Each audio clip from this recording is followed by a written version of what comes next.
പുതുവർഷം പിറക്കുമ്പോഴും ഗാസയിൽ കണ്ണീരും നിലവിളിയും അവസാനിക്കുന്നില്ല. ഗാസയിലെ ക്യാമ്പുകൾ ആക്രമിച്ച് തകർക്കാൻ ഇസ്രായേൽ തീരുമാനിച്ചു. ലോകം വെടിനിർത്തൽ വേണമെന്ന ആവശ്യമുയർത്തുമ്പോഴും ഉഗ്ര ആക്രമണമാണ് ശനിയാഴ്ചയും ഞായറാഴ്ചയും ഗാസയിലെ സാധാരണക്കാർ അഭയം തേടിയ അഭയാർത്ഥി കേന്ദ്രങ്ങളിൽ നടന്നത്. ഇപ്പോഴത്തെ യുദ്ധം ഇസ്രായേലിനുള്ള പിന്തുണ നഷ്ടപ്പെടുത്തുമെന്ന അമേരിക്ക പറയുമ്പോഴും കൂടുതൽ ആയുധങ്ങൾ നൽകാൻ പ്രസിഡന്റ് ജോ ബൈഡൻ തീരുമാനിച്ചതും നിർണായകമാണ്. കൊല്ലപ്പെടുന്നതും പരിക്കേൽക്കുന്നതുമായ സിവിലിയന്മാരുടെ എണ്ണം നാൾക്ക് നാൾ വർദ്ധിച്ചു വരുന്നു. ഒപ്പം ഗാസയിൽ കൊടും പട്ടിണിയുമാണ്. ആക്രമണങ്ങളിൽ നിന്ന് ആശ്വാസം തേടി കൂട്ടപ്പലായനം ശക്തമാണ്. ഇനിയും ഇങ്ങനെ ഇസ്രായേൽ ആക്രമണം തുടർന്നാൽ ഗാസ തന്നെ ഇല്ലാതാകുമെന്നാണ് ഐക്യരാഷ്ട്ര സംഘടനയടക്കം വിലയിരുത്തുന്നത്. ഹമാസിനെ തീർക്കാതെ പിന്നോട്ടില്ല എന്ന ഇസ്രായേലിന്റെയും പ്രധാനമന്ത്രി ബെഞ്ചമിൻ നെതന്യാഹുവിന്റെയും ശാഠ്യം അതേപടി തുടരുന്നത് ലോകത്തിന് വലിയ ആശങ്കയാണ്. ശനിയാഴ്ച രാത്രി ഗാസയിലെ നഗരപ്രദേശങ്ങളിലുള്ള അഭയാർത്ഥി ക്യാമ്പുകൾ പലതും രൂക്ഷമായ വ്യോമാക്രമണത്തിൽ തകർന്നുവെന്നാണ് റിപ്പോർട്ട്. ഹമാസുകാർ സാധാരണക്കാരായി ചമഞ്ഞ ക്യാമ്പുകളിൽ കഴിയുന്നുവെന്നാണ് മനുഷ്യത്വമില്ലാത്ത ഈ ആക്രമണങ്ങളെ ന്യായീകരിക്കാൻ ഇസ്രായേൽ പറയുന്ന ന്യായം. സിവിലിയന്മാരുടെ ജീവന് ദോഷം ചെയ്യാതെ വേണം യുദ്ധം ചെയ്യാനെന്ന ഉപാധിയോടെയാണ് അമേരിക്ക ആയുധം നൽകുന്നത്.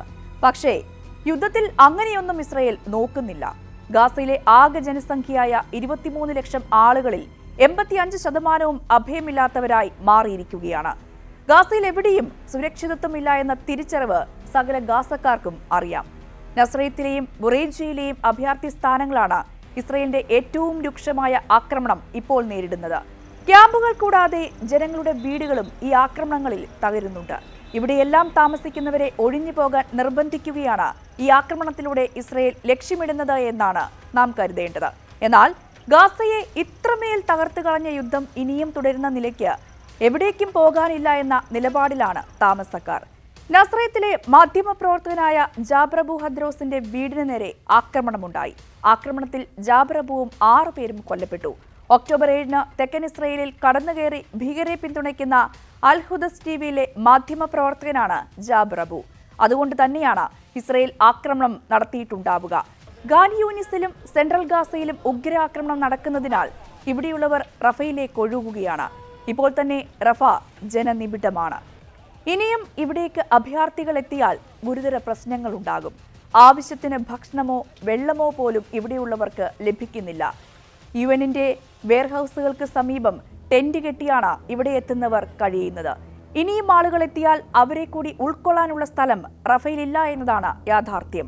പക്ഷേ ട്രക്കുകളിലും കാൽനടയായും പലരും ഇപ്പോഴും റഫയിലേക്ക് എത്തുന്നുവെന്നത് ആശങ്കയായി തുടരുകയാണ്. വരും ദിവസങ്ങളിൽ ഗാസയിലെ ജനവാസ കേന്ദ്രങ്ങളായി അവശേഷിക്കുന്ന സ്ഥലങ്ങളിൽ കൂടി ആക്രമണം ശക്തമാക്കാനാണ് ഇസ്രായേലിന്റെ പദ്ധതി. അമേരിക്കയിൽ നിന്ന് കൂടുതൽ ആയുധം എത്തുന്നത് ഈ ആക്രമണങ്ങൾക്ക് ഉപയോഗിക്കും. കരയാക്രമണവും ശക്തമാക്കും. ശനിയാഴ്ച വരെയുള്ള കണക്കനുസരിച്ച് 21,500 പേർ ഗാസയിൽ ആക്രമണങ്ങളിൽ കൊല്ലപ്പെട്ടിട്ടുണ്ട്. സിവിലിയന്മാരുടെ മരണത്തിന് ഉത്തരവാദിത്തമില്ല എന്ന പുതിയ ന്യായം കൂടി ഇസ്രായേൽ മുന്നോട്ട് വയ്ക്കുകയാണ്.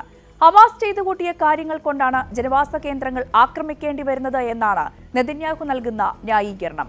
ആക്രമണത്തിന്റെ തീവ്രത കുറയ്ക്കണമെന്നാവശ്യപ്പെടുന്ന ലോകരാജ്യങ്ങളോട് ഇസ്രായേൽ നൽകുന്ന മറുപടിയും ഇതുതന്നെയാണ്.